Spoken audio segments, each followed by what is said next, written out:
با درود بسیار، با گرمترین درود ها خیلی خوش آمدیم، خیلی لطف کردیم و باعث افتخاره که هنوز هم میهنانی داریم که مملکتشون دوست دارن.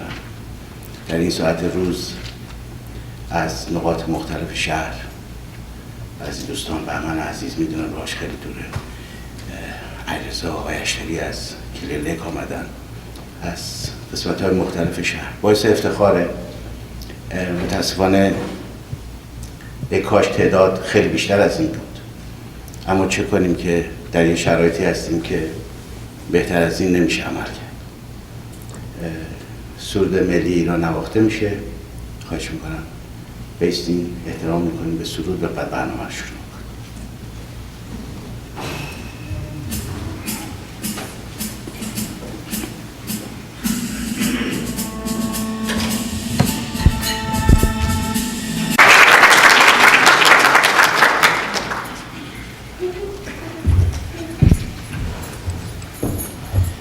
با درود مجدد.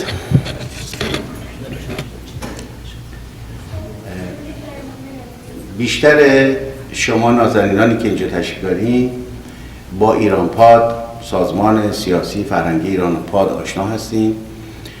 ممکن است دوستانی تازه شرکت کرده باشند. اجازه بفرمایید خیلی مختصر راجع به تاریخچه ایران پاد و فعالیت‌هایمون صحبت بکنیم. همونطور که از اسم این سازمان پیداست، یک سازمان سیاسی است در واقع، برخلاف اونچه که امروز هم‌میهنان ما پرهیز میکنن از پرداختن به سیاست. ما با افتخار دنبال سیاست هستیم، برای که سیاست بخشی از زندگی ماست، سیاست حیات ملی ماست امروز و بایستی در تعقیب اون کوشا باشیم، زیرا که هدفمون نگهداری ایران عزیزمون است. کسانی که چشمشون رو بستن، گوششون رو بستن و پشت به ایران کردند، به نظر من خیلی سخت میتونن خودشون رو ایرانی بدونن. و اگر بنای ما بر این باشد که هر کدوم از ما به تنهایی راجع به ایران بی تفاوت باشیم، پس چه کسی بایستی ایران رو حفظ بکنه؟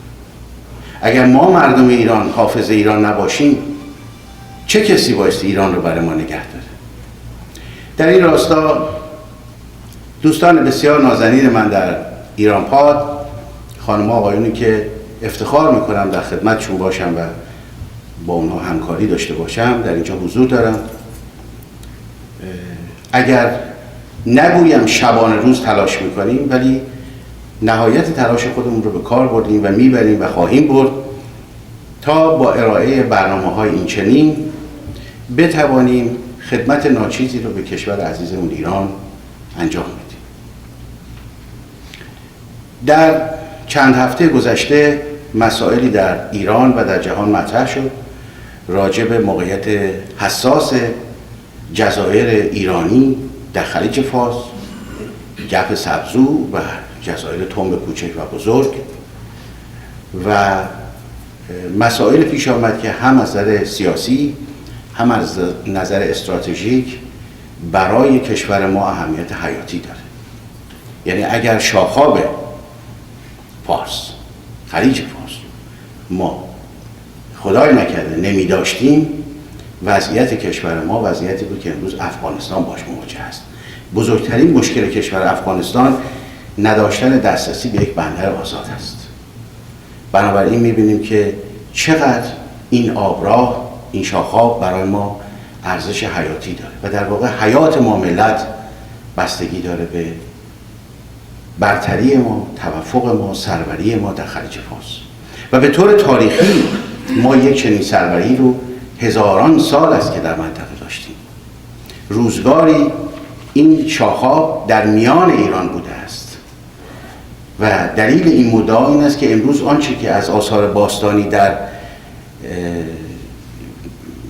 شیخ‌نشین‌های ساحل جنوبی پیدا می شود عمدتاً مربوط به دوران ساسانی است که متاسفانه به علت بیکفایتی رژیم در تهران و تضادهایی که بین کشورهای منطقه با رژیم فعلی هست، همه اینها به عنوان آثار اسلامی ثبت میشه در موزه‌های امارات، در موزه‌های فجیره و شارجه و غیر و ذالک.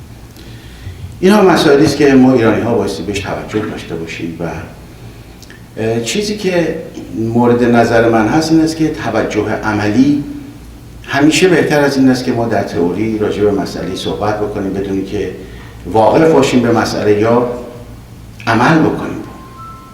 امروز یکی از بزرگترین کارهایی که ما ایرانی ها بایستی انجام بدیم این سفرهای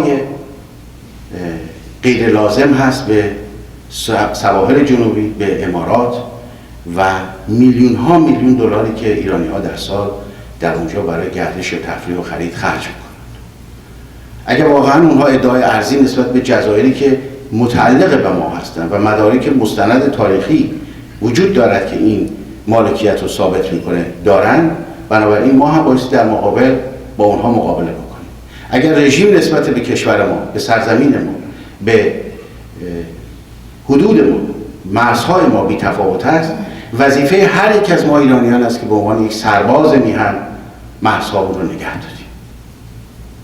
و چون ما مسلح نیستیم و نمیتوانیم این کار از طریق نبرد انجام بدیم، بنابراین بهترین شیوه این است که خودداری کنیم از کارهای ناشایست.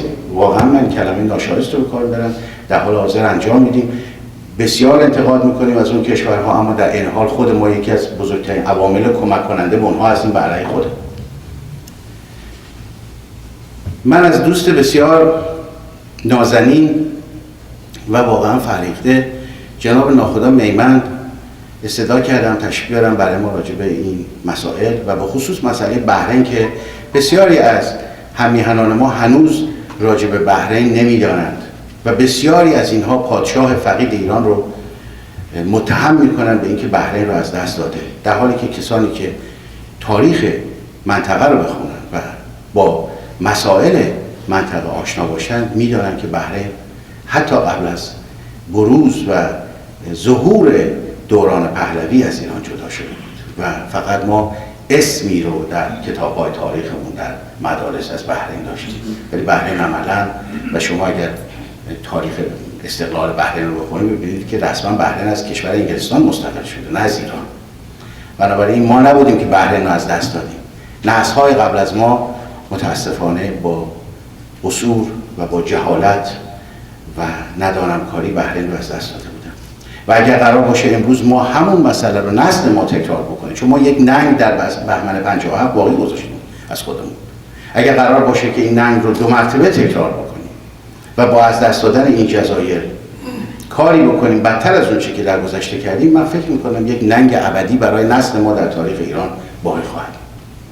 به همین دلیل ایران پاد سعی میکنه در حدود امکانات خودش دعوت بکنه از کسانی که متخصص هستن بیان، زحمت میکشن، قبول میکنن دعوت ما رو و امروز خوشبخت هستیم از اینکه جناب ناخدا میمن اینجا حضور داره. ناخدا میمن به طب مثل هر جوان ایرانی دیگری در بعد از پایان تحصیلات دبیرستان شغل آیندهشون رو شروع کردن در دانشکده نیروی دریایی و در اون زمان توسط دولت ایران به انگلستان فرستاده شدن و ایشون دوره دانشکده افسری نیروی دریایی رو در انگلیس تمام کردن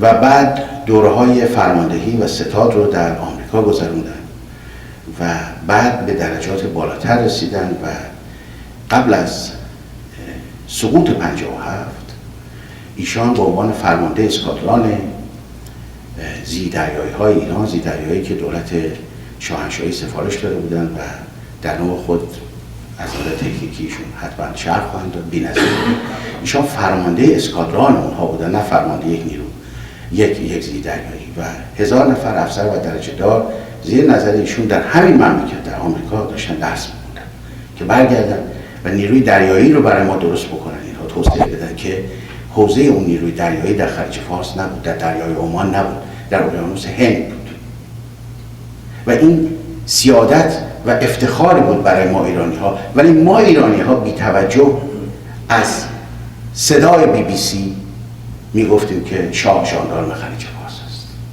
و این ندانستن مصلحت ملی است توسط ما ایرانی ها. اختلافات سیاسی، عقیدتی، مذهبی همه اینا درست، اما مسائل مملکت یک مصلحت داره.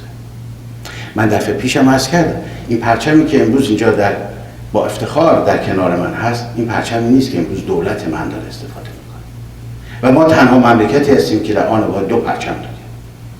ما مردمانی هستیم که 2 تا مصدق داریم، 2 قوام سلطنه داریم، 2 رضا شاه داریم، 2 محمد رضا شاه داریم و ما این رو در هیچ جای دیگه نمیبینیم. ما متاسفانه به مسیری رفتیم، به خصوص در 33 سال گذشته، که مسیر قهقرا بوده، مسیر نیستی و نابودی بوده. اضمحلال یک رژیم مهم نیست، اضمحلال یک سلسله هم مهم نیست. کجا هستن ساسانی ها؟ کجا هستن منچوها؟ کجا هستن سزارها؟ ولی ملت ها میمونن. کاری رو که جمهوری اسلامی کرده در جهت حذف ملت ایران، در جهت حذف هویت ملی ماست و اینها دارن ما رو به عنوان ایرانی مضمحل میکنند و این بزرگترین اضمحلال تاریخی است که در یک جامعه میتونه رخ بده و برای همیشه محو میشن، از بین میرن. کجا هستن بابلی ها امروز؟ بابل کجاست؟ و این درناکترین اتفاقی است که برای یک ملت میتونه رخ بده و این دقیقاً کاری است که استعمار خواسته که این رژیم در مورد کشور نازنین ما و ما مردم بیگناه انجام بده. و امیدوار هستم که هر کدام از ما به تنهایی فکر کنیم، اندیشه کنیم، به کشورمون، به مملکتمون دوستش داشته باشیم و سعی کنیم براش کاری بکنیم، کاری که از حد حرف خارج باشه، وارد عمل بشیم، متحد بشیم و هم عشق بورزیم، همدیگر رو دوست داشته باشیم، دست در دست هم رژیم رو ساقط کنیم و یک رژیمی که در خور شأن ما ایرانی هست. فرق نمیکنه یه رژیم دموکراتیک میتونه مشروطه باشه، پادشاهی باشه، میتونه جمهوری باشه. رژیم بایستی تبلور اراده ملی باشه. مردم یک مملکت هستند که بایستی نوع رژیمشون رو تعیین کنن، نه آقای حامد کارزای رو آمریکایی ها ببرن در کابل و حاکم بکنند. به هر حال در این راستا دوست عزیز و نازنینمون جناب ناخدا من دعوت ما رو پذیرفتن. بسیار سپاسگزار هستیم از ایشون، از سوی همه شما نازنینان و خودم از ناخدا سپاسگزاری میکنم. ایشون سالها در اون مناطق خدمت کردن، افسر ستاد بودن، افسر فرمانده بودند و در زمانی که نیروهای ایرانی وارد اون 3 جزیره شدن و باز پس گرفتن جزایر رو، ایشون فرمانده اتاق جنگ بودن. بنابراین کسی رو دعوت کردیم که بیش از هر کسی هم از نظر دانش این توانایی رو دارد و هم از نظر فرماندهی در جریان مسائل بودن و با افتخار بسیار امروز در خدمتشون در این اتاق هستیم. جناب ناخدا مهرمند.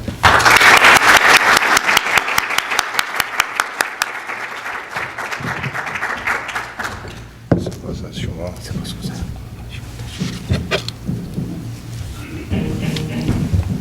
Yeah.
با درود خدمت هم‌میهنان عزیز، از این که امروز در خدمت شما هستم خیلی خوشحالم. از نازنین مرد دکتر سعید احمدی که لطف کردن من فرا خوندن برای این جلسه سپاسگزاری میکنم. از هموندان ایرانپاد که امروز افتخار آشنایی نزدیک باشون داشتم خیلی خوشحالم. من تجربیات 3-4-5 مسافرتی به هوستون داشتم در حدود 15 تا 12 سال پیش که یک سازمان سیاسی مشروطه خواه در این شهر درست کنیم. سازمان مشروطه خواه ایران که دارالشمائین رایزنش بود و معمولاً به دالاس مسافرت میکرد، ما همیشه به هوستون می اومدیم. شخصی بود در هوستون به نام آقای محضری و زندیات تیمسار شیروانی، پدر شراره خانم شیروانی اینجا بودن. کوشش های زیادی شد که سازمان سیاسی ایرانی میهن پرست درست بکنیم در این شهر، ولی مسجد و خانقاه و چپ و راست و مجاهد و میهن فروش انقدر در این شهر زیاد بود که رو راست با تهدید کردن اینا، با منصرف کردن این دوستان پا نمی گرفت. در ظرف 1 سال و نیم گذشته من آشنا شدم با یک سازمان سیاسی به نام ایرانپاد و لذت بردم. در مراسم درگذشت شاهزاده علیرضا پهلوی با شاهین نژاد آشنا شدم در واشنگتن. بعداً متوجه شدم که دکتر احمدی گرامی و شاهین نژاد و دوستان دیگه این سازمان سیاسی رو درست کردن در این شهر. سپس نشریه ایرانپاد دستم رسید، نشریه وزین ایرانپاد، رنگی با مطالب با محتوا، و باز به خودم بالیدم که هموطنانی در استیت تگزاس در شهر هوستون هستن که از فکر ایران و میهنشون غافل نشدن و زمان میگذارند. و امروز سرنهار با مجدداً با دوستانی شبیه دکتر بهزاد رضوی و امید قندی و علی حاتمی، البته علی حاتمی سرمون کلاه گذاشت، گفتش من هم بودم که فیلم‌ها رو تهیه کردم، در کان بودم، اینا متوجه شدم که علی حاتمی مقداری اغراق کرد در چیزش. و کریس کشیشیان همینجور. تا این جوانان و این دوستان فعال هستند، به فکر ایران هستند، ایران تجزیه نخواهد شد، ایران زنده خواهد بود و با مملکتمون برمیگرد. در هر صورت امروز در این جمع دوستان عزیزی من دارم که از راههای دور اومدن و من لازم اشاره بکنم. دوست عزیزم که از راه دور از دالاس اومده، البته از فرادریاها اومده، کاپیتان کرمی هستن که من افتخار آشنایی با ایشونو نه تنها از همقطاری بلکه در کارهای سیاسی دارم. جناب کرمی خواهش می‌کنم بایستید دوستان با شما آشنا بشن.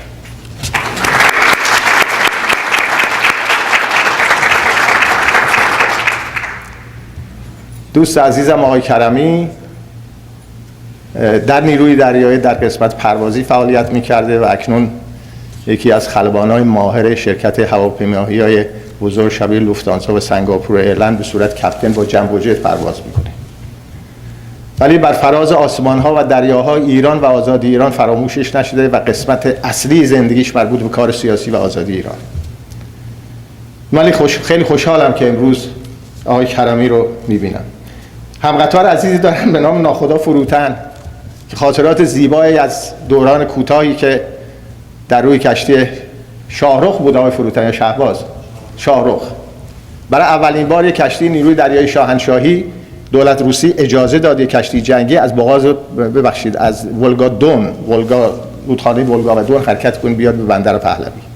پس از 1 سال مذاکره با روسا اجازه دادن که این کار بکنه. ناو شاهرخ در انگلستان بود از طریق ایتالیا و آبراهای باز بوسفور و داردانل با آقای فروتن ما در یک ناو بودیم و اولین ناو به ایران و به بندر پهلوی برای آموزش آوردیم. دوست عزیز دیگه ای دارم در اینجا که ایشون هم از راه خیلی دور اومده و لازم ریکگنایز بشه. بهمن مالیزاده است. شما راجع به بنیاد نوروز، تنها بنیاد کمک رسانی به آواره‌های ایرانی در ترکیه، بندر عباس، یونان، قبرس، هند، پاکستان کمک میکنه. سازمانی که بهمن مالیزاده با همت خودش و خانوادهش و با همیاری دوستان و دونیشنی که جمع میکنه بنا کرده و در ظرف 7-8 سال گذشته کمک‌های زیادی به آواران. بهمن جان ممکنه بلند شید با شما آشنا بشن؟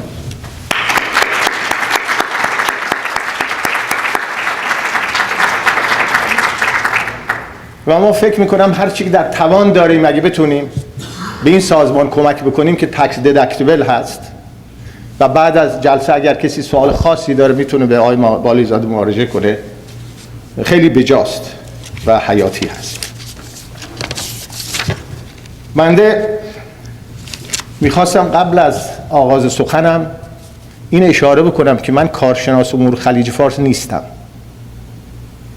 من یک افسر ساده نیروی دریایی بودم که به خاطر وضعیت شغلیم در کارهای ستادی، اطلاعاتی، عملیاتی ناو شرکت داشتم و باز بر مبنای شغلم در قسمت اطلاعات نیروی دریایی و رکن دوم به تمام این جزایر و بنادر ایران سفر کردم.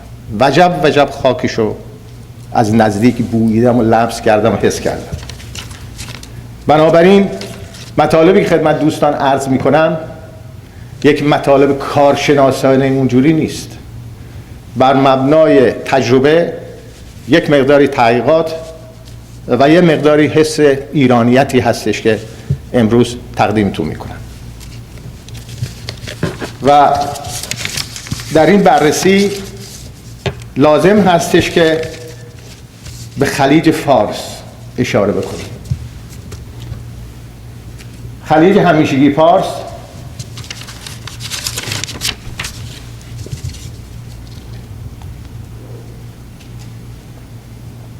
از شمال غربی تا جنوب شرقی 615 مایل یا 990 کیلومتر.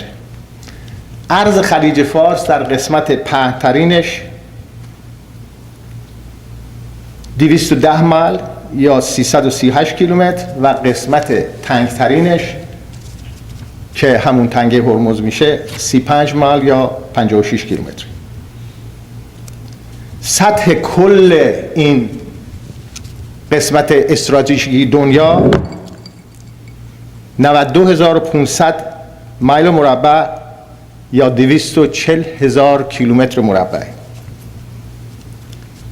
عمق خلیج فارس در حدود 45 تا 50 فدم اصطلاح دریایی 6 پاست، در حدود 145 متر.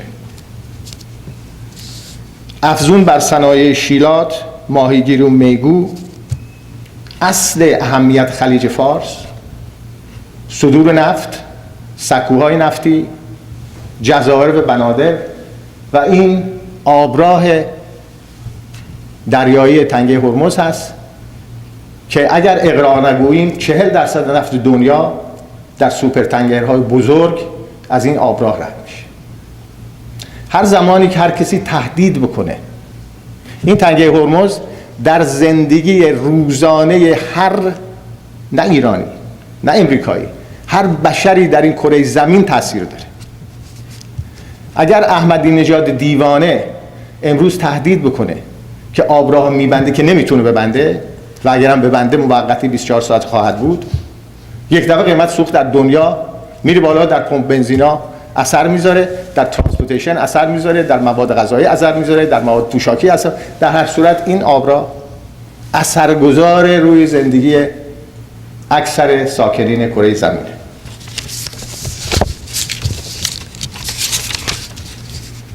تنگه هرمز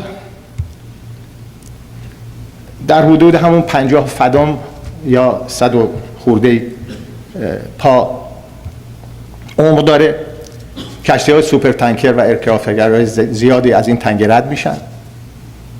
کشتی‌های بعد از بستن کانال سوئز، مدتی کانال سوئز بسته بودن، صرف نداشت کشتی‌های کوچکی نفت رو صادر بکنن و به جای اروپا و بندر روتردام برسونن، بلکه سوپر تانکرهای خیلی بزرگ، دیپ درافت تانکر به اصطلاح با 500,000 تن ساخته شدن که از این آبراه رد می‌شدن و از طریق دور جنوب افریقا نفت خودشون رو میرسوندن به بازارهای دنیا.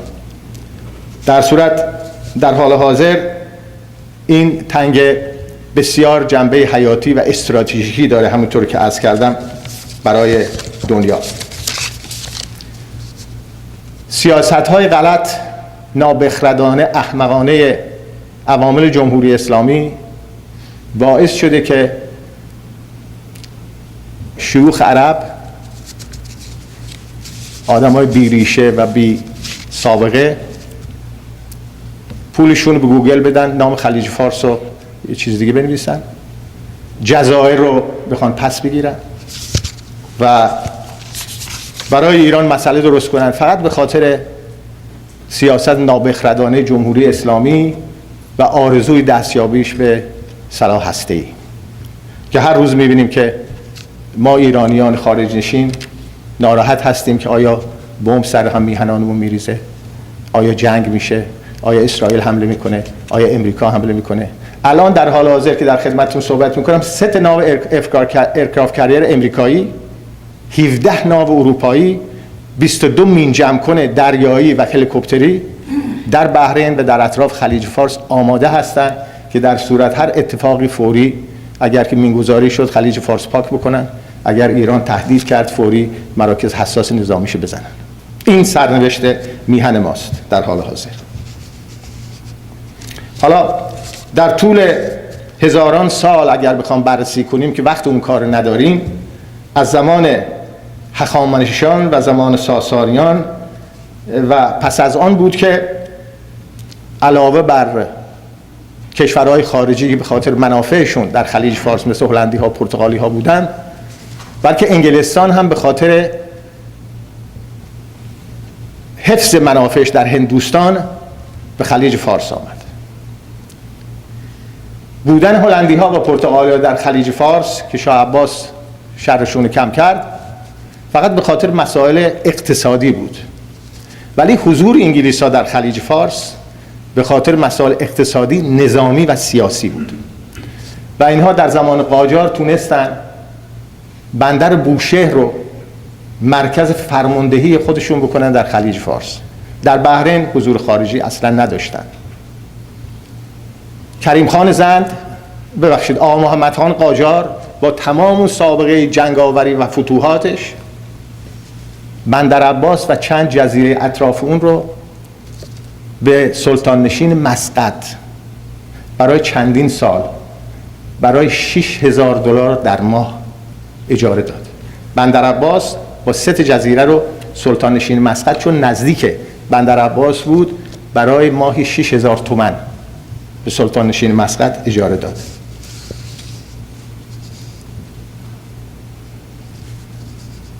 در زمان پادشاهی قاجاریه خلیج فارس دوران انحطاط و بدبختیشو ساکنان اون جزایر و بنادر طی کردن. حضور انگلستان در خلیج فارس باعث شد که تعداد زیادی از ساکنین بندر لنگه و اطراف رو ترک بکنن و برای پیدا کردن کار به قسمت‌های جنوبی و عربی خلیج فارس هجرت بکنن و به اصطلاح ایران رو ترک بکنن. به همین دلیل در بعضی جزایر ما می‌بینیم خیلی ها اصلیتشون ایرانیه، در بحرین، در قطر، در سایر جزایر و تا حتی در شیخ نشین ها به دلیل اون به اصطلاح کارهای ناشایستی بود که انگلستان ایران رو به صورت مستعمره نانوشته و ناشناخته خودش از بین المللی در آورده بود، ولی نفوذ زیادی در تمام انتخاب وزرا در کابینه ها، انتخاب استانداران، انتخاب حکام در جزایر و بنادر داشت. نقل میکنن که در زمان قاجار موقعی که ساکنین این جزایر و بنادر شکایت بردن به خاطر اجحاف انگلستان در این جزایر و بنادر، صدر اعظم ایران اینطوری میگوید. ایشان میگوید چنانچه میتوان با یک مشت آب شور کام دوست را شیرین کرد، مضایقه روا نباشد. این نظر یکی از دولت مردان ایران است در مورد دخالت انگلیس ها که خب خفه شید، کار نداشته باشید و بذارید کام اونا شیرین باشه، آب شور ارزش نداره که ما ناراحت بکنیم اینا.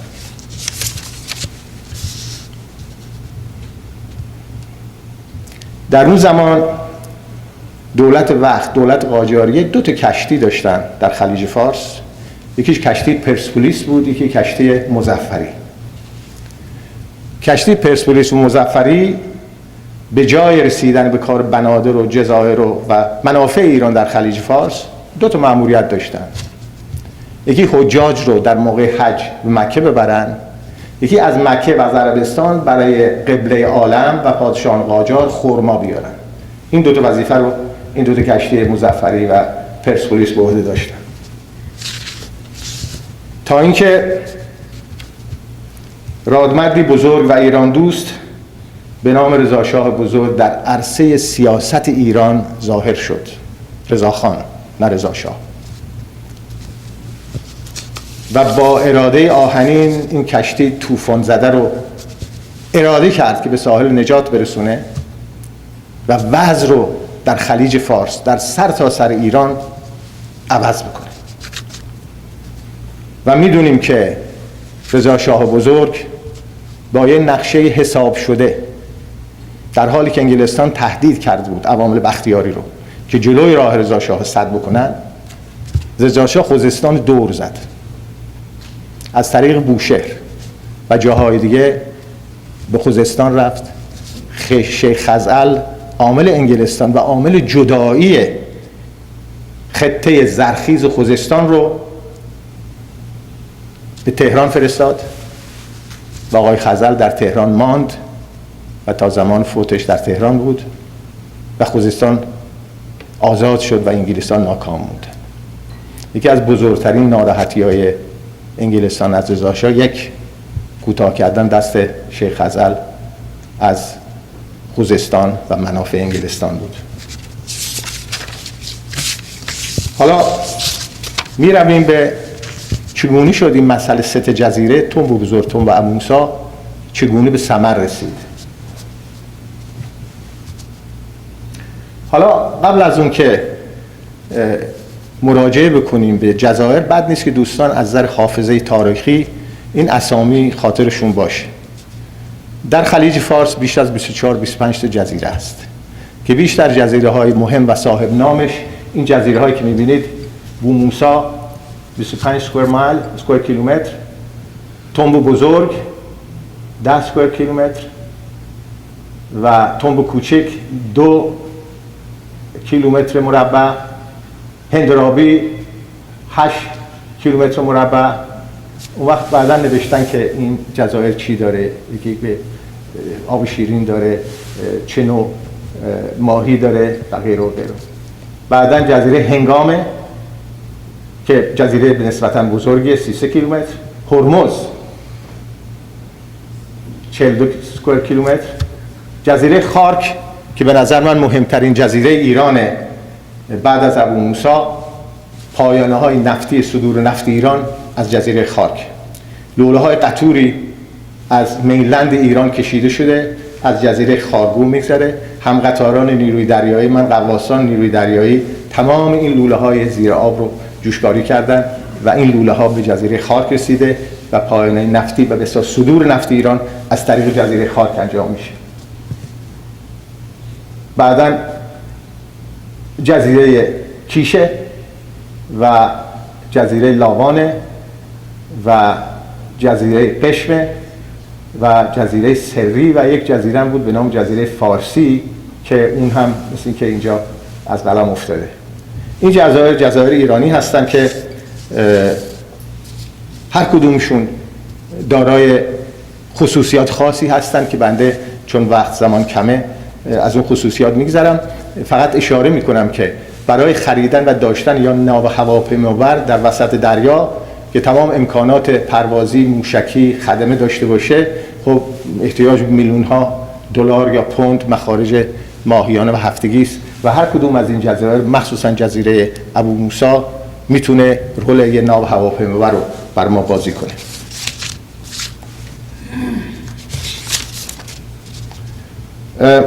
در سال 1967 این مسئله خیلی مهمه، چون از اینجا ما میرسیم به آزادسازی این سه جزیره. در زمان نخست وزیر هارالد ویلسون، نخست وزیر انگلستان از حزب کارگر، به خاطر کمبود شدید بنیه مالی تصمیم گرفتن از شرق سوئز دولت انگلستان پایگاه نظامیشو ببنده، کشتیهاشو باز بخونه و بودجه نظامیشو کم بکنه برای اینکه بتونه انگلستان به حیات خودش ادامه بده. در اون زمان اعلام شد که در سال 1969 در سال 1970 انگلستان این کار رو انجام خواهد داد و تا اون زمان پایگاه جدیدی باز نمیشه، کشتی جدیدی به این بنادر و پایگاه ها فرستاده نمیشه. در اون موقع پادشاه فقید ایران محمد رضا شاه پهلوی در مصاحبه‌ای در سال 1969 اعلام کرد ایران آمادگی دارد حاکمیت بحرین را طی رفراندومی که از سوی سازمان ملل نمایندش تعیین میشه تعیین بکنه، یعنی اینکه مردم بحرین حق داشته باشن یکی از سه چیز انتخاب بکنه. آیا میخواهند با توجه به نزدیکی به عربستان سعودی 25 کیلومتر فاصله است جزو عربستان سعودی بشن؟ آیا میخواهند با توجه به سوابق تاریخی جزو ایران بشن و آیا میخوان استقلال داشته باشن؟ در سال 1970 این نظرخواهی انجام شد و مردم بحرین به استقلال بحرین رأی دادن و همزمان دولت شاهنشاهی ایران جلسه تشکیل داد و قبل از خروج نیروهای بریتانیا در اون جلسه اعلام کرد که ما میخوایم قبل از خروج بریتانیا وضعیت مالکیت ایران بر سه جزیره. سپاسگزارم قربون، اینجا بود، خیلی سپاسگزارم از شما، متشکرم. تعیین بشود.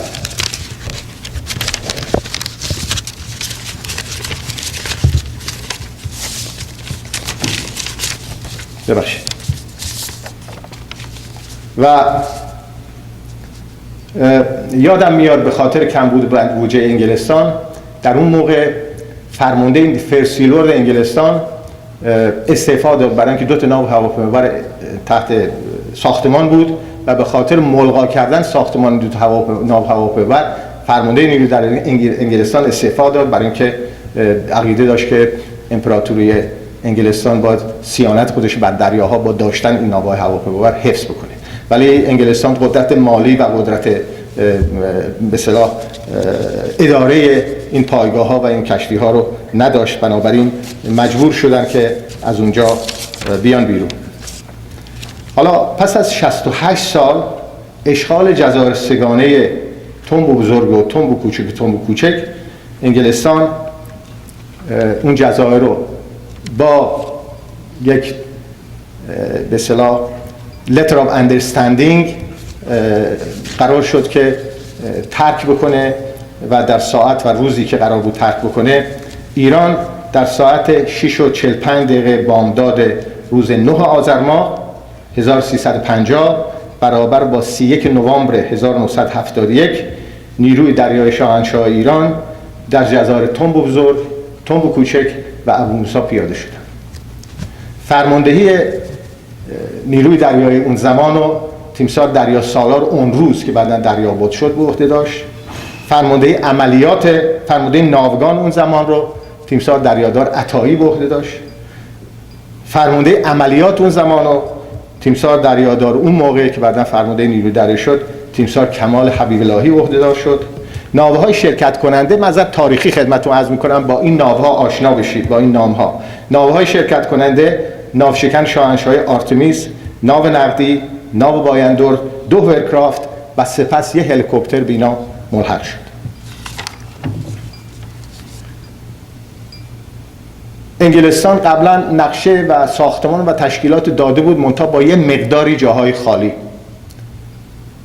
در اون پاسگاه در جزیره توم در یک ساختمان بتونی 8 شرطه یمنی، 8 پلیس یمنی با مسلسل‌های کالیبر پایین در اونجا به اصطلاح مأموریتشون حفظ این جزیره بود و بیسیم داشتن که خبر بدن. انگلستان گفته بود چون بیسیم اینا کار نمی‌کنه ممکن اینا ندانسته باشند که مقاومت نکنن. در صورت موقعی که نیروهای یک گروهان تکاور نیروی دریایی پیاده میشه پا به جزیره توم میذاره، اینا شلیک میکنن.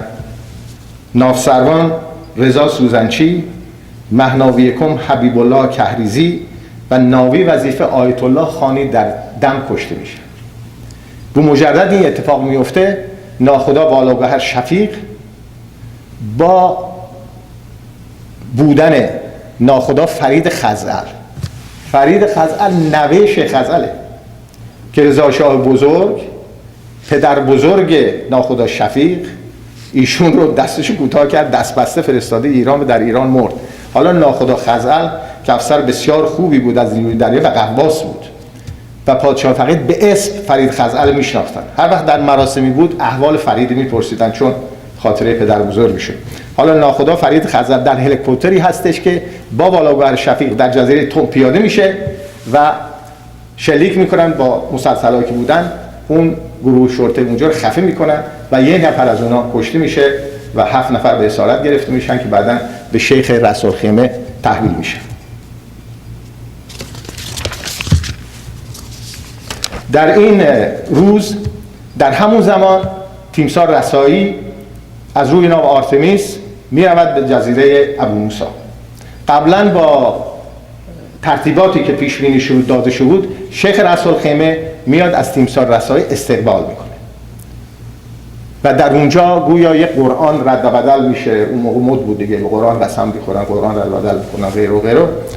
در اونجا این کار انجام میشه، شیخ رسولخیمه شیرینی میاره و یک مراسم خیلی خوبی انجام میشه. همون روز صبح هویدا نخست وزیر در مجلس شورای ملی در ساعت 10 صبح اعلام میکنه که پرچم شیر خورشید ایران در کوه بلندترین قله این جزایر به اهتزاز درآمد که تمام نمایندگان مجلس به پا میخیزن، هورا میکشن، بلند میشن و letter of understanding بین ایران و شیخ رسولخیمه امضا شده بود این بود که ایران و رسولخیمه دوتایی جزیره ابو موسی را اداره خواهند کرد و ایران سالیانه به مناسبت استخراج نفت از حوالی جزیره ابو موسی اینقدر مبلغ پوند به شیخ رسولخیمه پرداخت میکنه. ولی آقای هویدا به درستی در مجلس اعلام میکنه درست ما این قرارداد بستیم، ولی ایران از حاکمیت 100% خودش در جزیره ابو موسی به هیچ وجه منصرف نشده و روی اون پافشاری میکنه. در هر صورت من اونجا شبی که این اتفاق افتاد در ستادهای نیروی دریایی مرسوم بود که یک اتاق جنگ بود که کارای 24 ستاد ارتش بود، نیروی هوایی بود، نیروی دریایی بود، نیروی زمینی بود که وقایع 24 ساعت نیروی خودشون رو هماهنگ میکردن با ستاد بزرگ و با سایر نیروها. بنده اتفاقا افسر اتاق جنگ بودم باشم در ستاد نیروی دریایی در تهران. یک دفعه گزارش رسید که ناوهای نیروی دریایی بعد از اون که اون صبح اون اتفاق افتاده بود هنوز در شب به گشتنی مشغول بودن، چون در بعد از ظهر اون روز صدام حسین و آقای محمد قذافی اعلام کردن که ما به هیچ وجه این کار ایران به رسمیت نمیشناسیم و در مقابل به اصطلاح اشغال این جزایر عربی ما اقدام میکنیم. هواپیمای زیادی رو در حوالی خلیج فارس که از بعد به وسط شروع می‌کردن پرواز کردن که ناوهای ما این هواپیما رو گرفتن و ما مرتب این گزارش رو به فرمانده نیرو که در دریا بود میدادیم و تا 3 روز این داستان ادامه داشت. امیر خسرو افشار سفیر ایران بود در اون زمان در انگلستان. به اصطلاح میدییتر تمام این داستانا امیر خسرو افشار یک بسیار دیپلمات بسیار برجسته میهن پرست ایرانی و یه لتر آف اندرستندینگی بود بین ایران و شیخ شارجه.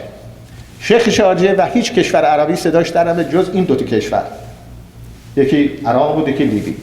اینا آمدن و با کمک و پول دادن این مسئله رو در سازمان ملل مطرح کردن 3 ماه بعدش، که در اونجا امیر خسرو افشار به عنوان نماینده ایران رفت شرکت کرد و سخنرانی کرد و صحبت کرد. مرسومه در این مجامع بین‌المللی یک پروسیجری هست به نام، در هر صورت الان یادم میاد که شما حق دارید تا در این موضوعی صحبت بکنید مگر اون که یکی پیشنهاد خاتمه مذاکرات بده. موقعی اون پیشنهاد داد یکی دیگه سکند کرد، دیگه شما پلان اف، الان یادم میاد، شما یادتون میاد خانم خویی؟ در هر صورت این پروسیجری هستش که توی جوامع بین‌المللی نماینده سومالی بلند میشه و تقاضای خاتمه مذاکرات میکنه، یکی کشور دیگه سکند میکنه، بنابراین مسئله اشغال ایران یا گرفتن این جزایر به وسیله ایران در سازمان ملل منتفی میشه. شما حساب کنید در اون موقع به خاطر قدرت دولت مرکزی ایران و به خاطری که محمد رضا شاه فقید با تمام کشورهای دنیا داشت، هیچ کشور عربی زیر این به اصطلاح تعرض لیبی و عراق امضا نکرد و دنبالش نگرفتن، اون موضوع اصلا به طور کلی منتفی شد. بنابراین امروز که این اتفاقات داره میفته، چرا؟ به خاطر بی‌عرضگی و عدم لیاقت و اعمال تروریستی و اعمال ماجراجویانه هستش که این دولت اشغالگر هر روز از خودش در مجامع بین‌المللی در میاره و دنیا تا به حال سکوت کرده بود، ولی الان فهمیدن که با دولت جمهوری اسلامی و با عمال اون چجوری باید رفتار بکنه. اکنون بی مناسبت نیست که از دوستان عزیزم خواهش بکنم بیاد 3 نفر جان باخته بازپسگیری جزایر همیشیرانی تنب بزرگ تنب کوچک ابو موسی، ناوسروان سوزنی، مهناوی کهریزی و خانی و تمام جان باختگان راه میهن، شبیه ندا، اشکان، ترانه، رحیمی، جهانبانی، غیر و غیره، به پا خیزیم و 1 دقیقه سکوت کنیم.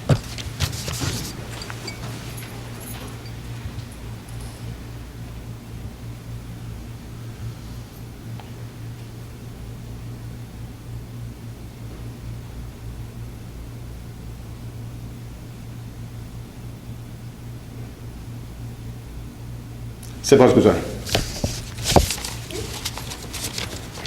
حالا می رویم به سگمنت بعدی که بحرین هست.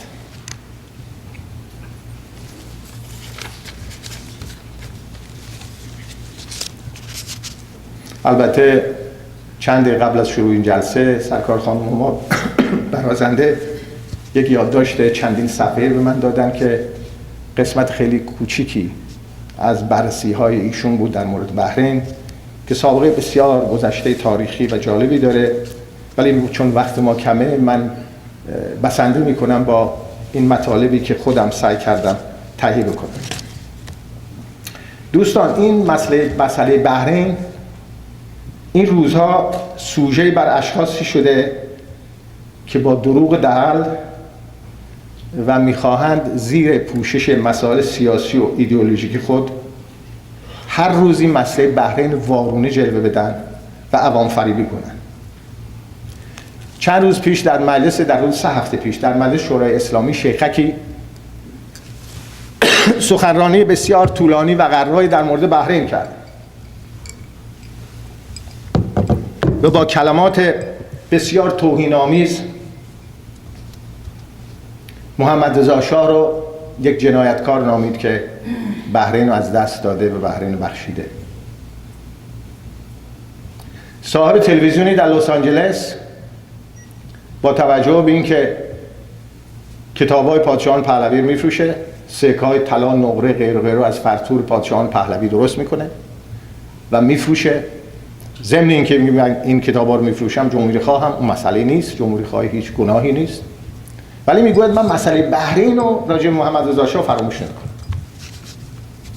مردک دیگری در تلویزیون پارس که مدت چند ساله اسلام ستیزی رو به جا، البته موافقم با اسلام ستیزی، بهانه میکنه و انواع و اقسام اتهامات به پادشاهان پهلوی میزنه، باز مسئله بحرین رو مطرح میکنه. در شهر شما آدمی روی این تلویزیون اینترنتی هر هفته برنامه داره و این سرهنگی از پاریس میاره به نام سرهنگ عقیلی پور که ایشون اتشه نظامی ایران در فرانسه بوده قبل از انقلاب و ایشون با کمال بیشرمی محمد رضا شاه رو راجع به بحرین یک آدم خائن میدونه. امروز منظور من دوستان به هیچ وجه پاک کردن گناه از کسی و اضافه کردن به بار گناه کسی نیست. البته ضمناً خدمتتون عرض کنم امروز مسائل امیدیت ما، آنی ما، مسئله بحرین و خلیج فارس و جزایر بنادر نیست. مسئله ما آزادی ایرانه، مسئله ما درست کردن یا اپوزیسیونه، مسئله ما برکناری جمهوری اسلامیه، مسئله ما جلوگیری از بمب و موشک و بمباران ملت ایرانه، مسئله ایران از قحطی که در ایران ممکنه اتفاق بیفته. ولی در هر صورت باید راستی ها رو گفت، باید یک مقداری اسلحه دروغین و غلط رو از دست این دوستان گرفت. بنابراین من سعی میکنم در کمال نزاکت و ادب سیاسی اون نتیجه اون پژوهش‌های دوستانمو و کتاب‌های مطالعه کردم با اسناد مدارک که مقداریش با روخونی توأم خواهد بود خدمتتون عرض بکنم. البته باز یادآوری میکنم این خارجنشینان ایرانی ما به اصطلاح اپوزیسیون یک کربلایی درست کرده بودن چند وقت پیش به نام کربلای 28 مرداد. الان یه موازی سازی دیگه کردن، کربلای بحرین و از دست دادن بحرین. بنابراین همینطوری که عرض کردم من استعدادم از دوستان که گوش کردن در پرسش پاسخ هر سوالی، هر مطلبی به نظرشون غیر عادی، دروغ یا اغراق میرسه، بنده تا اونجایی که آشنایی دارم با مسئله و دانش اندکم اجازه میده سعی میکنم که جواب دوستانه بدم.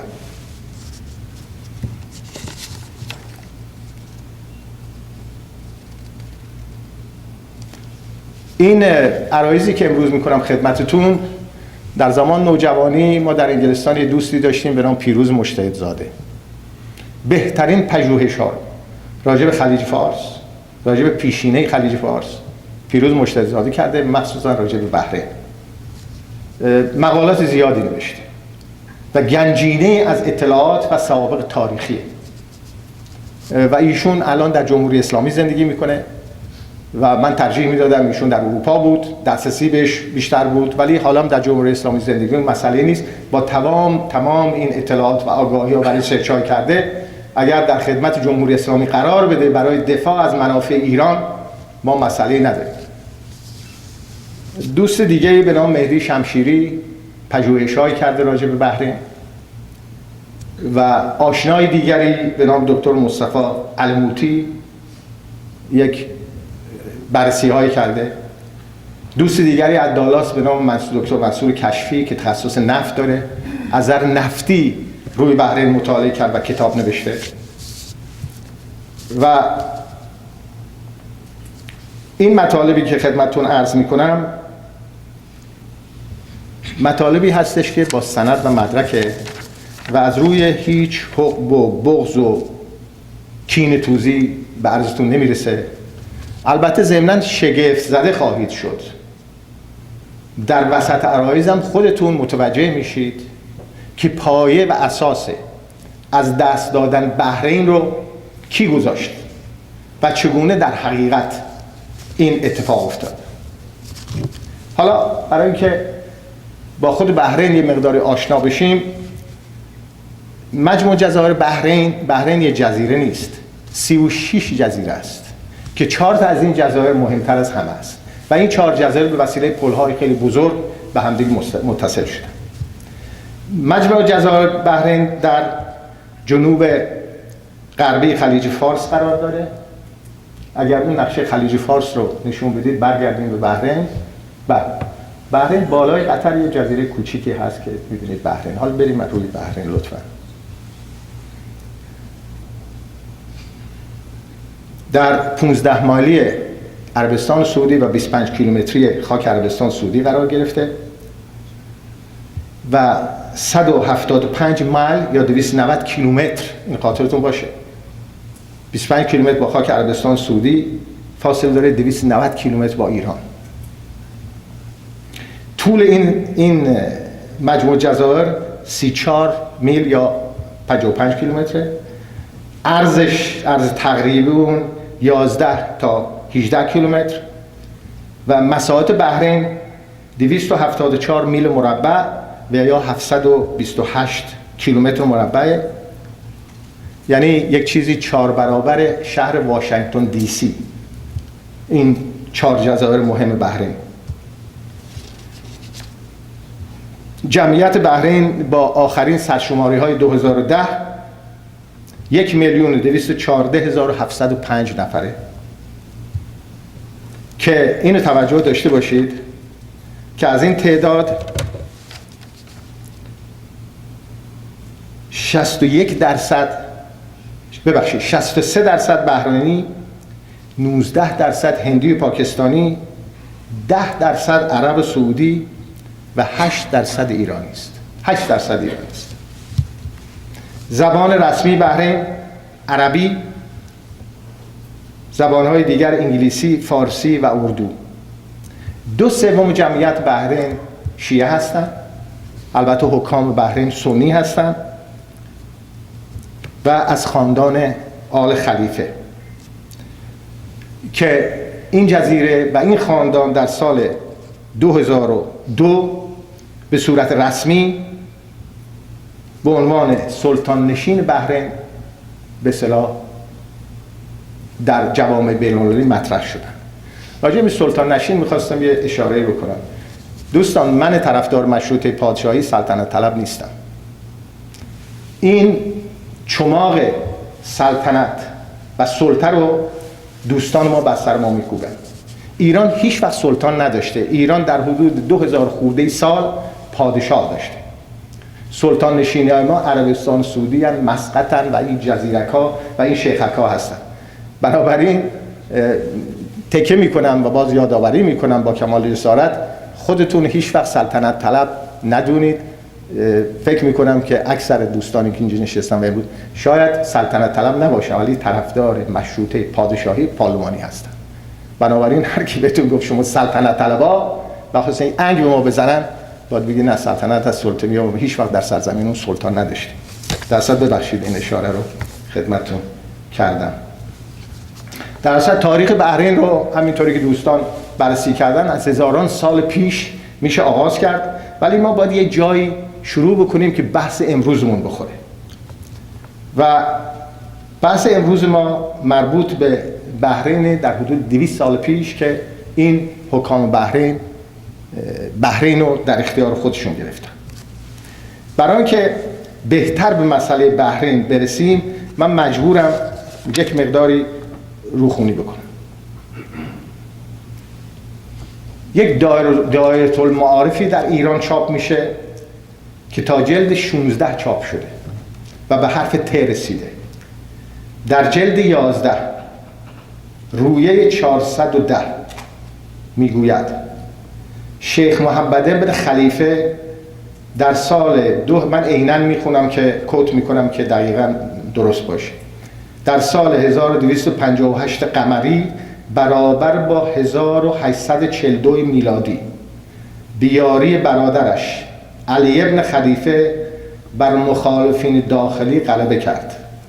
چون از مطامع انگلستان نسبت به بحرین اطلاع داشت، با دولت ایران و عثمانی از در دوستی برآمد. اما ایران و عثمانی که گرفتار مسائل داخلی خود بودند، تکیهگاه مناسبی به نظر نمی رسیدند و شیخ بحرین متوسل به انگلستان شد. در 1848 میلادی یا 1227 شمسی طی قراردادی پیمان او و نماینده انگلستان بر این شد که کشتی‌های انگلیسی اجازه یافتند تا جهازات متعلق به شیخ بحرین یا مردم اون جزیره را تفتیش کنند که این اولین پای انگلستان در بحرین بود. حالا یادمون باشه که شیخ بحرین که تازه به قدرت رسیده بود و مخالفینش از جزیره بیرون کرده بود و فراری شده بودن، هر روز مترصد بود و ترس و واهمه داشت که ممکنه اونها با یک کشور خارجی روی هم بریزن، با قوا، با اسلحه بیان به بحرین و ایشون بیرون کنن. بنابراین این اول دست به دامن ایران شد با توجه به سوابق تاریخی، ولی پادشاهان قاجار که اصلا گوششون به این حرفا بدهکار بود جواب نامه این آقا رو ندادن، جواب نماینده‌اش ندادن. دولت عثمانی هم گرفتار خودش شد. بنابراین شیخ بحرین برای استفاده خودش و برای بودن در قدرت به انگلستان متوسل شد. انگلستان در اون موقع در بوشهر، قسمت سرفرماندهی نیروی دریای انگلستان در اون منطقه، در بوشهر ایران بود و انگلستان اجابت میکنه و موافقت میکنه که فقط کشتی‌هایی که به بحرین میان، برای اینکه می‌خواستن کنترل بکنن چی به بحرین وارد میشه و کشتی از بحرین خارج میشه رو اینا کنترل و تفتیش میکنن و این کار یادتون در دریا انجام میشده، نه در ساحل. نماینده سیاسی کشور انگلستان در بحرین نداشته در اون تاریخ.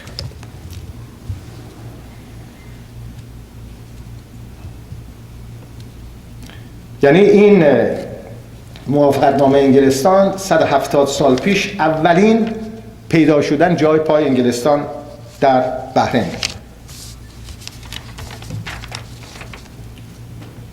ضمناً یادمون باشه که انگلیس بحرین براش خیلی مهم و حیاتی بود در اون موقع. پادشاه ایران بعد از چند سالی رضاشاه بزرگ شد و با سوابقی که با انگلستان داشت، انگلستان بعداً میخواست عوض بکنه این پایگاه رو به بحرین برود و دولت انگلیس همینطوری که میدونیم برای رسیدن به اهداف عالی خودش از هر وسیله و با هر برنامه و نقشه‌ای به اصطلاح برنامه‌های خودش رو به ثمر میرسونه، تا حتی اگر قرار باشه به سفارت انگلستان حمله بکنن و انگلیسی رو بکشن، اگر در راه عظمت امپراتوری انگلستان باشه اون کار خواهد شد. در هر صورت یک شورش ساختگی 1-2 سال بعد از این قرارداد انگلستان در بحرین درست میکنه. این شورش ساختگی رو در کتاب تاریخ مختصر احزاب سیاسی ایران و انقراض قاجاریه، تألیف ملک الشعراء بهار، جلد اول، رویه 551.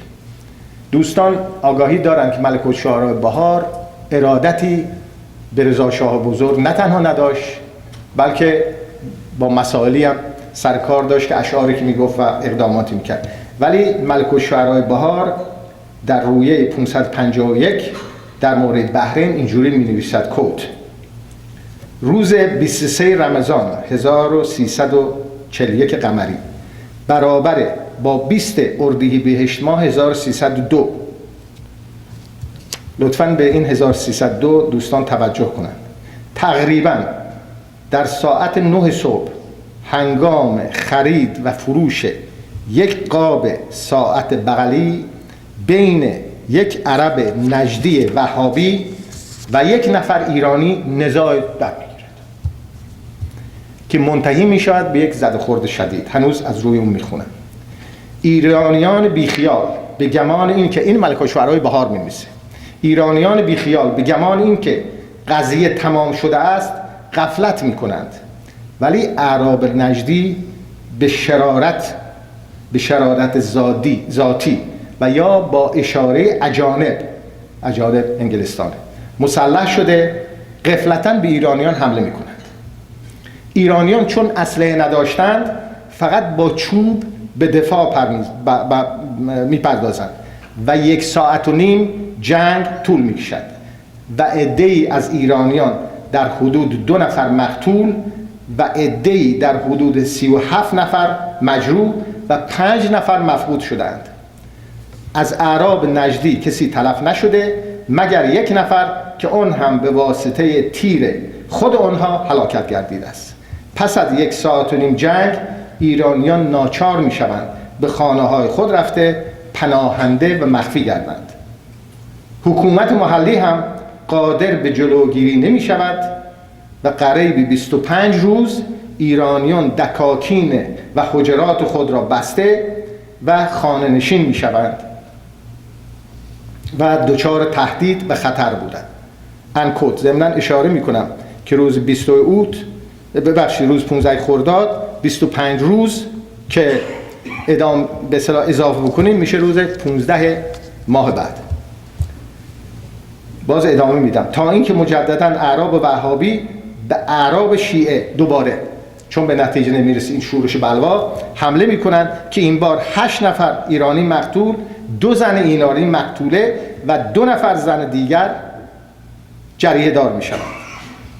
روز 26 رمضان، این خیلی مهمه، یک کشتی انگلیسی وارد و روز 27 رمضان یک کشتی دیگری که حامل 40 سرباز هندی انگلیسی و 2 عراب توپ بوده وارد بحرین میشه.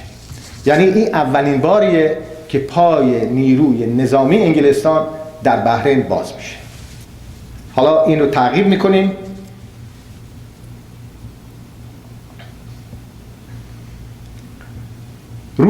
حالا نیروی انگلیسی وارد بحرین شده. روز 28 رمضان، روز بعد، ایرانیان از ارزحال خود را به مقامات بحرینی میدن و 8 نفر آدم انتخاب میکنن که از طرف ایران به دادگاهی رفته و ضمناً به دولت ایران اطلاع میدهند که اگر دولت ایران علاج فوری ننماید برای تمام ایرانیان خطراتی است و بقیه هم مجبور به هجرت از بحرین می‌گردند. انکوت. حالا اینجا میگوید جزیره بحرین از املاک قدیم دولت ایران است و پس از آن در اون سال بریتانیا قوای خودش رو که به بحرین اعزام میکنه، از اون به بعد شیخ بحرین تقاضا میکنه که دفتر نمایندگی انگلستان در بحرین باز بشه و یک شخصی به نام سر چارلز بلگریو مأمور میشه که در بحرین به عنوان مشاور شیخ در امور به اصطلاح کنسولی در اونجا باشه. رفتن بلگراف به بحرین مصادف هست با 26 سال اقامت آقای بلگراف در بحرین و بلگریو کسی هستش که تمام سیاست اون منطقه رو از طریق بحرین اداره میکرد و آقای بلگریو در حقیقت کسی بود که فکر تغییر نام خلیج فارس رو به نام یک خلیج دیگر از اون موقع در بین اعراب و در بین ساکنین جزایر مطرح میکرد قبل از اون که عبدالناصر به این فکر بیفته. حالا در همین زمان مجلس شورای ملی ایران جلسه خاصی برای بحرین تشکیل میده که در اون جلسه رضا خان وزیر جنگ اون کابینه بوده و باز از مرحوم ملک الشعراء بهار کوت میکنم. بعد از وقوع قضیه اخیر جلسه سری در مجلس شورای ملی ایران خاص بحرین تشکیل گردید و در حکومت سردار سپه نیز بار دیگر این موضوع زیر نظر دولت قرار گرفت ولی اقدامات جدی به عمل نیامد. به نظر میرسد که این تغییر یک صورتسازی ظاهری بیش نبوده و حتی دولت در اینجا به جامعه بین الملل هم شکایت کرد ولی به جایی نرسید. حالا این اتفاق میفته. از این ور ببینیم که دولت ایران در اون موقع کی سر کار بوده و چه اتفاقی افتاده. در اون زمان مستوفی الممالک احمد شاه پادشاه، رضا خان وزیر جنگ در کابینه، مستوفی الممالک نخست وزیره، شخصی میهن فروش به نام سید حسین مدرس دولت مشیرالملک رو استیضاح میکنه به دلیل واهی، چون دلیل اصلی رو نمیخواسته بگه. گفته که این آقای مستوفی الممالک آدم بسیار خوبیه ولی عین یک شمشیر مرصعی میمونه که به درد جنگ نمیخوره. ما در این روزا به یک آدم قوی احتیاج داریم. در این موقع عمال انگلیس فوری دست به کار میشن، زیر پای مستوفی الممالک جارو میکنن. آقای مشیرالدوله نخست وزیر میشه. وزیر امور خارجه مشیرالدوله آقای محمد مصدق است. در اون زمان.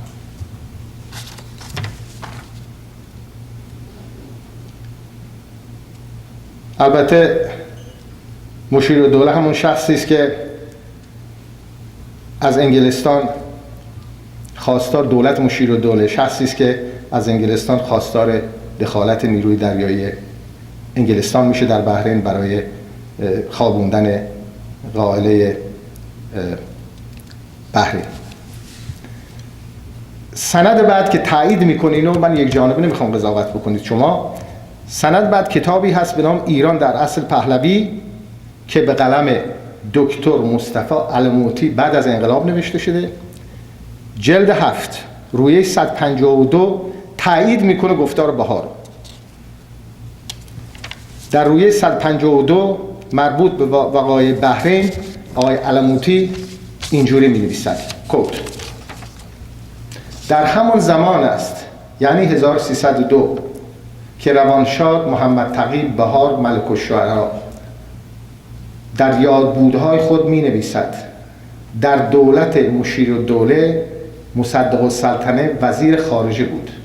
نامه‌ای به سفارت انگلستان نوشته می شود که دخالت انگلیس را برای فقط حفظ جان و مال اهالی بحرین خواستار می گردد.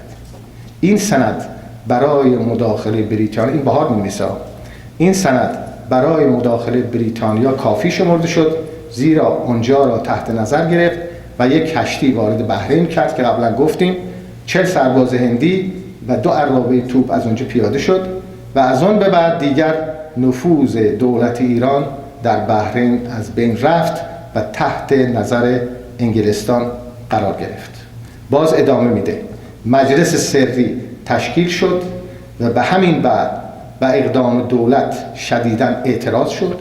یعنی دولت مشیرالدوله مصدق وزیر امور خارجه، مجلس شورای ملی اعتراض میکنه به این کار دولت آقای مشیرالدوله و میگویند خب، حالا من نمیخوام از خودم چیزی گفته باشم، ممکن است گفته شود چون بحرین از خاک اصلی ایران دور بوده و اعزام قوا به علت نداشتن کشتی جنگی میسر نبوده، لذا از انگلستان کمک خواسته شده است، در حالی که کشتی‌های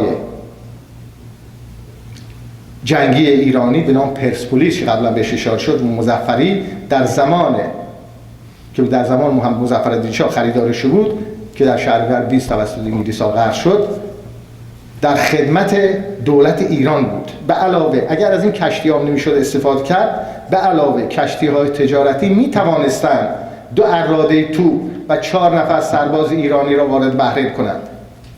جلسه سری باز الموتی از قول آقای بهار میگه در جلسه سری سردار سپه وزیر جنگ از فرط عصبانیت گریه کرد و با این کار دولت شدیداً مخالفت نمود. سند دیگری که ما رو در بحرین گرفتار کرد از همون دارالمعارفی که عرض کردم، جلد 11، ولی این بار رویه 400، جلد 11 رویه 411. به علاوه نیز انگلستان اجازه اقامت یک نماینده انگلیسی را برای همیشه در بحرین به منظور رسیدگی به دعاوی اتباع خارجی و مشاور با شیخ در امور حکومتی به دست آورد و از سال 1302 شمسی یعنی 1923 میلادی در بحرین نماینده دائمی دایر شد. یعنی از زمان حکومت این من از خودم اضافه میکنم، یعنی از زمان حکومت مشیرالدوله وزارت امور خارجه مصدق، بعد از نامه‌ای که به انگلستان آقای مصدق میفرسته و این 40 سرباز هندی و 2 اراده توپ وارد میشه. باز کوت میکنم همینطوری که جداگانه براتون گفتم، در این دوره که از برجسته‌ترین افسران انگلیسی به نام سر چارلز برگریف به عنوان مشاور امیر بحرین انتخاب و در این جزیره مستقر شد، اگرچه اقدامات خشونت‌آمیز برگریف موجب خشم مردم بحرین گردید، دولت انگلستان سرانجام او را در سال 1336 شمسی یعنی 1957 میلادی بعد از 34 سال از بحرین اخراج کرد. حالا میریم به جاهای حساستر این بررسی. مسئله دیگر این، پس تا حالا به نوشته این دوستان مشخص شد که داستان بحرین از نظر سیاسی و حضور انگلستان در یک به اصطلاح مجموعه کوچیک نظامی 40 سرباز و اراده توپ از کجا شروع شد. مسئله دیگر در مورد بحرین دوستان، مسئله حقایقی هستش که باید راجع به بحرین بدونیم. با توجه به مسائل سیاسی، نفوذ و حضور انگلستان در بحرین، امکان تصرف بحرین به وسیله ایران به صورت قهرآمیز میسر نبود. حالا به این دلایل از نظر اقتصادی. دکتر منصور کشفی در کتاب سیر تحول صنعت نفت در ایران اینجوری می‌نویسد، در رویه دوم، در چاپ دوم رویه 136 میگوید: جزیره بحرین از نظر جغرافیایی برای بارگیری و صدور نفت خام و ساختن پالایشگاه برای صدور فراورهای نفتی بسیار مناسب به نظر می آمد و در واقع نزدیکی این جزیره به عربستان سعودی و قطر به اهمیت این جزیره می افزاید. بنابراین بلافاصله پس از کشف نفت در تیر ماه 1114 برابر 1935 شرکت نفت بحرین پالایشگاهی در بحرین احداث کرد. این پالایشگاه در سالهای جنگ دوم گسترش فراوان پیدا کرد. البته اکثر نفت خام ظرفیت بحرین این پالایشگاه از نفت خام عربستان سعودی تغذیه میشد، زیرا تولید نفت بحرین روزانه فقط معادل 30,000 بشکه در روز بود. نفت عربستان سعودی ابتدا وسیله کشتی و نفتکش به بحرین حمل میشد، ولی پس از چندی خط لوله با قدرت 12 اینچ و طول 56 کیلومتر از عربستان سعودی روی آب و زیر آب کشیده شد که 2/3 این 56 کیلومتر زیر آب قرار داشت. در سال 1336 خط لوله دیگری به این لوله اضافه شد که نفت بحرین رو حمل می‌کرد برای پالایشگاه عربستان سعودی که به دنیای آزاد فرستاده بشه.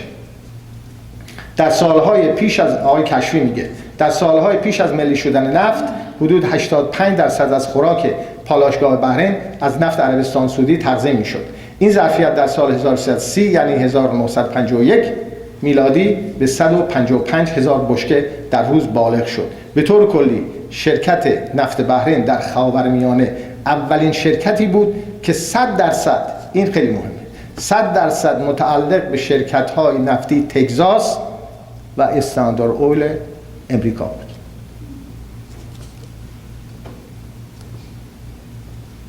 البته هر زمانی که شرکت نفتی پایگاهی جاده احداث میشد، ایران یه فرمولی داشت که مرتب به سازمان ملل شکایت میکرد که این جزیره متعلق به ایرانه، حق به اصطلاح درست کردن شد. همین، یعنی پشتم نمیگیره و سیاست دنیا اجازه نمیداد ایران پشتش بگیره. حالا چیز جالبی که اتفاق میفته، در زمان بلگرید به خاطر کارهای ناشایستی میکنه، ملت بحرین قیام میکنن، تظاهراتی بر علیه بلگرید درست میشه که بلگرید و دولت انگلستان همونطور که عرض کردم از بحرین میخواد. حالا اتفاقی میفته این هست، اینم جالبه. در سال 1336 عصر دوشنبه 20 آبان 1336 12 نوامبر 1957 جلسه هیئت دولت ایران در حضور اعلیحضرت محمد رضا شاه پهلوی در کاخ مرمر تشکیل میشه. در این جلسه لایحه، ببینید 1957 یا 1336، در این جلسه لایحه تقسیمات جدید کشوری که مدتها وزارت کشور ایران در تحت تهیه و تنظیم داشت، در اون جلسه به اصطلاح به تصویب پادشاه ایران میرسد که بحرین جزو 14مین استان ایرانه. یعنی در سال 1957 برای اولین بار در تقسیمات کشور ایران بحرین رو جزو استان 14 ایران محسوب میشه و فرداش هم در روزنامه‌ها در مجلس تصویب میشه، در روزنامه‌ها نوشته میشه، ملت شادمانی میکنن و اینو به عنوان استان 14 در افواه مردم ایران میره. البته چه اتفاقی بعد از تشخیص استان 14 میفته؟ ایران سالها میلیون‌ها تومان به خاطر این داستان بحرین استان 14 ضرر زیان میکرد. همه فکر میکنید چگونه؟ سوجویان زیادی که اتفاقاً دیروز یا امروز هم از یکی از دوستان شنیدم داستان شبیه اون، سوجویان زیادی به فکر افتادن که جنس از خارج وارد میکنن چون بحرین بندر آزاد بود این جنس رو به بحرین بفرستن. در اونجا مدارک درست میکردن به ایران، یا به خرمشهر یا به بوشهر یا بندر عباس میفرستن. از زمانی که بحرین استان 14 شد ایران حق گرفتن گمرک از این اجناس نداشت. این اجناس به طور مجانی وارد ایران میشن، در نتیجه به خزانه ایران به خاطر پرداخت نکردن گمرک صدمه میزد. چون دوستان زیادی میگفتن خب این کاش شاهنشاه آریامه این بحرین به صورت استان 14 میذاشت و نگه میداشت و ما دلخوش بودیم که بحرین جزء ماست. یعنی ببینید افکار عمومی بعضی اوقات چجوری منحرف میشه. مسئله دیگه که وجود داشت این بود که با سودجویان میرفتن یک سری دانشجویان بحرینی رو پیدا میکردن که فارغ التحصیل میشدن و اینا در مقابل پول 500 پوند یا 600 دلار 1000 دلار تمام اختیاراتشون رو راجع به ورود یک ماشین و تمام وسایل خونهشون میگرفتن و این کالا مجانی وارد ایران میشه. این چیزی من خودم در ارزروم بهش برخورد کردم این بود که بحرینی‌ها به صورت امروز پولدار و وضع مالیشون خوب نبود. شاگردان داشتن در خارج، دزدانی داشتن، کلاهبرداران داشتن در جاهای مختلف. اینا اگر اشکال قضایی پیدا می‌کردن به کنسولگری ایران مراجعه می‌کردن و کنسول ایران اتباع استان 14 مجبور بود که براشون وکیل بگیره، مثل شهرنشین ایرانی باشون رفتار کنه. من با ماشین مسافرت در ارزروم، شب مهمان کنسول ایران در ارزروم بودم و ایشون گفت فردا برم دادگاه در شهر دیگه. گفتم این بحرینیای فلان فلان شده بر ما مسئله درست کردن، ما باید بریم اونجا وکیلم بگیریم، اینا رو هتل برشون بگیریم، آزاد شد. یعنی میخوام خدمتتون عرض بکنم به خاطر این استان 14 ایران و دولت ایران این اشکالات هم پیدا کرده بود. ضمن دوستانی که از دوستان یه مثالی زد و گفتش که یک کبوتر سفید مریض حال در هوا پرواز می‌کرد. 3 گنجشک که بسیار چابک هم بغل اون داشتن پرواز می‌کردن. ما در خیالمون اون بود که این کبوتر مال ماست و اون به بحرین مثلا شبیه بحرین فکر می‌کرد. ما اگر این کبوترم فکر می‌کردیم که بریم به اصطلاح صید بکنیم، پایینش بیاریم، در قفسش بذاریم، تا چند وقت دیگه یا میمرد یا فرار میکرد یا اتفاق میافتاد. بنابراین ما اون کبوتر رو نمیتونستیم از آن خودمون بکنیم، ولی اون 3 گنجشک رو میتونستیم از آن خودمون. بنابراین دوستان داستان بحرین 2 جنبه است. یکی جنبه سیاسی است که کی باعث و بانیه واگذاری بحرین به دولت انگلستان شد با اون نامه‌ای در قالب وزیر امور خارجه ایران و تقاضای دخالت دولت انگلیس و نیروهای انگلیس در بحرین کرد. آقای محمد مصدق، مرحوم محمد مصدق بود. پادشاه ایران در مقابل یک عمل انجام شده قرار بود که به هیچ وجه از نظر نظامی، از نظر اقتصادی نمیتونست بحرین اشغال بکنه. شما حساب کنید نیروی دریایی ایران باید با نیروی دریایی انگلستان و امریکا طرف میشد برای بحرین بگیریم. وضعیت جمعیت بحرین، عرب‌ها، پاکستانی‌ها، ایرانی‌ها، شیعیان فلان‌ها به هیچ وجه اینا زیر بار هر چقدر عشق علاقه داشتن به ایران و مخالف حکمرانان سنی خودشون بودن، ولی می‌خواستن مستقل باشن. در هر صورت پادشاه ایران، من تصور می‌کنم و دوستان زیادی هستن تصور می‌کنم بهترین تصمیم سیاسی رو گرفت و با مسئله بحرین به صورت بسیار آبرومنده و عدالت خواهانه‌ای رفتار کرد و در عوض اون 3 جزیره رو که 2 جزیره استراتژیکه در دهانه تنگه هرمز، یکی ابو موسی است و ضمناً فراموش نکنیم که ابو موسی بسیار از نظر نفتی در اون محدوده بسیار غنیه، هم از نظر استراتژیکی، هم از نظر تنگه هرمز و هم از نظر وضعیت قرار گرفتنش در تنگه هرمز. بنابراین بحرین از دست داده نشد، بحرین از دست رفته بود 170-80 سال پیش. بحرین یه جوری باید مسئلهش حل میشد، باید از نظر سازمان ملل، از نظر مراجع. ما با عربستان سعودی مسئله داشتیم در مورد خیلی کارهایی که رژیم گذشته میخواست بکنه. موقعی مسئله بحرین حل شد ما تونستیم در خلیج فارس بسیار دولت شاهنشاهی تونست فعال باشه. ضمناً دوستان امروز میبینیم که در رادیو تلویزیون ها میخوانید، میبینید، میشنوید که نیروی هوایی و هلیکوپترهای امریکایی جان 15 ماهیگیر ایرانی رو نجات دادن. حساب بکنید که نیروی دریای ایران و حاکمان ایران بر خلیج فارس هیچ گونه کنترلی ندارند که ماهیگیرای ایرانی رو در حال غرق شدن. در گذشته شاید انگلیس‌ها این کار می‌کردن، در حال آینده کشتی‌های آمریکایی، هلیکوپترهای آمریکایی که می‌بینن که ماهیگیر رو غرق میشه، کشتیش غرق میشه، اونا به کمکش میشتافن. پس بنابراین جمهوری اسلامی و نیروهاش فقط برای کارهای ماجراجویی تروریستی و تحریک کشورهای غربی دیگه هستن در خلیج فارس و هیچ گونه مأموریت و مسئولیتی بر خودشون قائل نیستن. در صورت بنده همینطوری که در وسط عرایزم عرض کردم، امروز واقعا مسئله ما بحرین و اسم خلیج فارس و اسم جزایر نیست.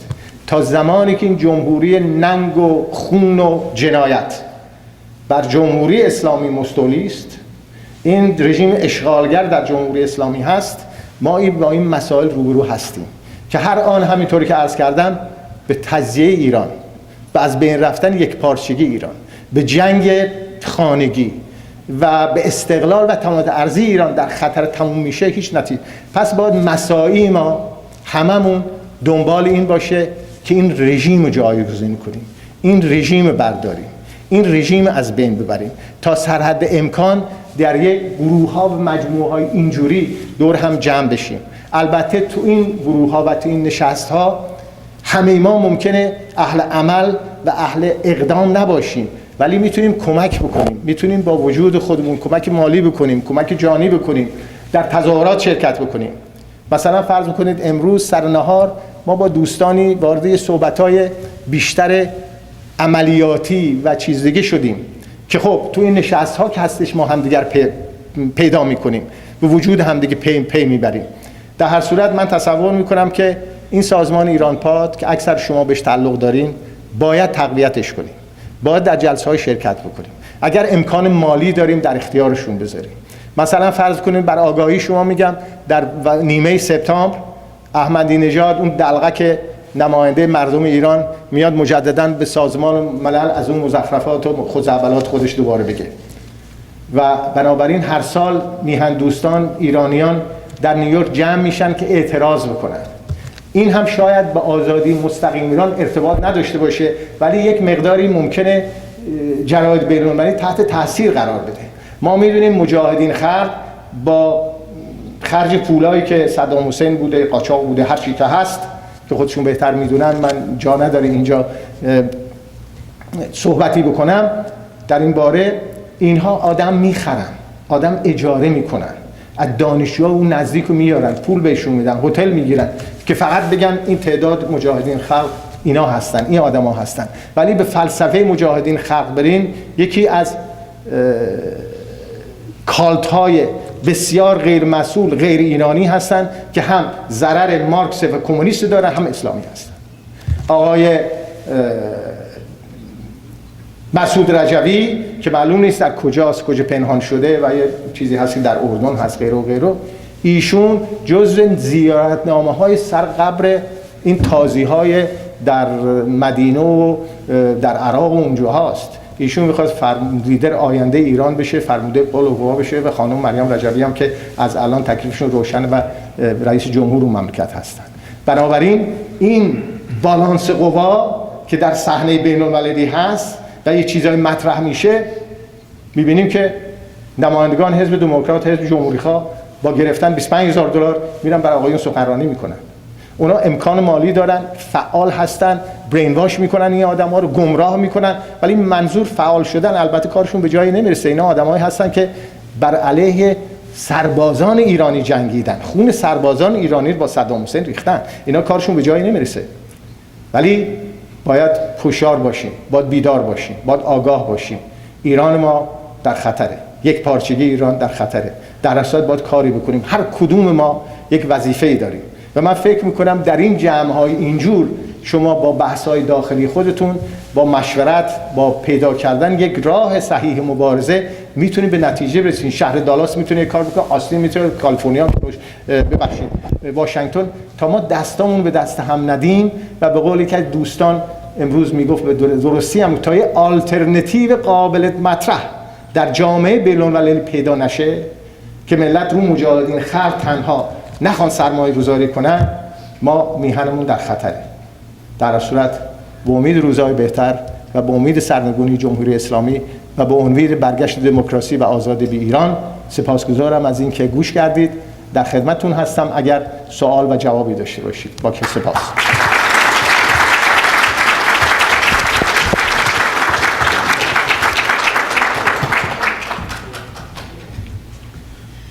با سپاس بسیار از شما جناب ناخدا میمند. خیلی اطلاعات دست اولی امروز خود من گرفتم در تایید فرمایشات ناخدا. واسه عرض بکنم که مسئله بحرین برای ما شبیه تایوان بود.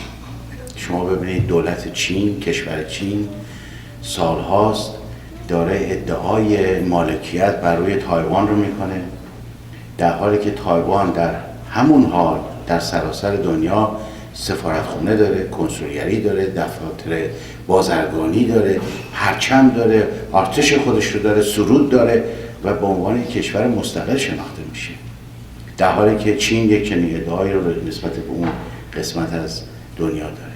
بحرین در یک چنین شرایطی بود، جزیره کوچکی است بین عربستان و قطر در اون سوی خلیج فارس و ما بیش از 2 قرن قبل از پهلوی ها سیادت خودمون رو در اونجا از دست داده بودیم، قدرتمون رو از دست داده بودیم.